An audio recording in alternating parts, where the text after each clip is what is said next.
এই যে দেখেন লিটন সেই সিলেট থেকে মনে করেন যে ঢাকায় চলে যাচ্ছে মিতালের কাছে।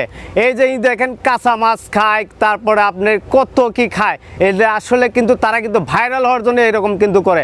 আসলে এলে ভাইরাল হওয়ার জন্য করাটা কি, এই যে 200 কোটি টাকার ব্যাংক ব্যালেন্স দেখাচ্ছে, গাড়ি দেখাচ্ছে যে আমি মিতালাকে বিয়ে করব কাবিন নামা করে 200 কোটি টাকা দিয়ে। আসলে এলে কিন্তু কিছুই না। তার আপনি যায় ভালো করে আপনারা যায় চেক করেন, তার যে কার্ড আছে সেই কার্ডে যায় দেন তো 1 টাকা আছে নাকি। ওইরকম কার্ড তো আমাদেরও আছে।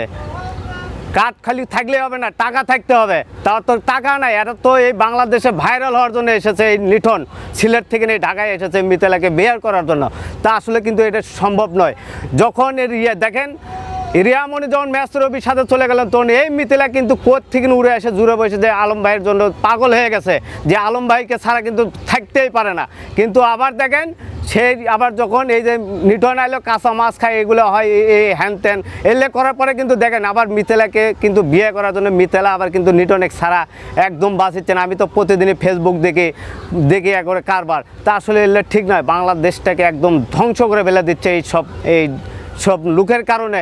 আজকে আমরা যে কোনো একটা দাম পাই না। আমি যে জুনিয়র হিরো আলম, আমি রাস্তাঘাটে যাই, আমি অনেকেই কিন্তু মানুষের কথা শোনা লাগে। এই যে আমার বড় ভাই যে হিরো আলম আছে, তার জন্য রিয়ামণি ম্যাচ রবির সাথে কতবার গেল, কোয়াটা আসলে ঠিক না। আমার বড় ভাই হয়, তা আসলে না কোথায় গিয়ে আমি পারি না।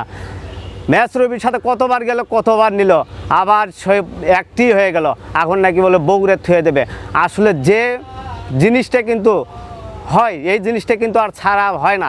এটা কিন্তু দেখবেন হয়তো বা ভবিষ্যতে আবার দেখবেন যে আমার আলম ভাইকে থুয়ে আবার ম্যাচ রবির সাথে গেছে। নাহলে যখন একটা শিল্পপতি দেখবেন হয়তো বা তার সাথে চলে যেতে পারে। দেশের বাড়ি বগুড়া জেলার সোনাতলা থানা। আমি জুনিয়র হিরো আলম ভাইয়ের ছোটো ভাই এবং আলম ভাইয়ের কপি। আমি আলম ভাইয়ের নির্বাচনে গিয়েছি অনেক। তারপর আপনি দেখছেন যে এফবিসিতে যে নির্বাচন হয়েছিল, যে আমাকে যে টানা হেরচা করছে সেলফি তোলা নিয়ে স্কার্ট থেকে নামে, তারপরেও আমি সেই জুনিয়র হিরো আলম ভাইরাল ব্যক্তি। আমি কিন্তু ওই রকম কাঁচা মাছ খাই না, নিটনের লাগান ওটা খাই না। ওগুলো খেলে তো আমি জুনিয়র হিরো আলম তো আরও অনেক আগে ভাইরাল হতাম। কিন্তু তা হবে না। আমি যে কাজগুলো করব তাতে যদি আল্লাহ যদি আমাকে ভাইরাল করে, তাহলে আমি তাতেই খুশি। হ্যালো গাইস, আপনারা সবাই কেমন আছেন? আমি জুনিয়র হিরো আলম আপনাদের মাঝে। তো আমি না আসতে আর পারি না, এই মুহূর্তে আমি আবার আপনাদের মাঝে চলে এলাম। তা আশা করি আপনারা সবাই ভালো আছেন, সুস্থ থাকবেন।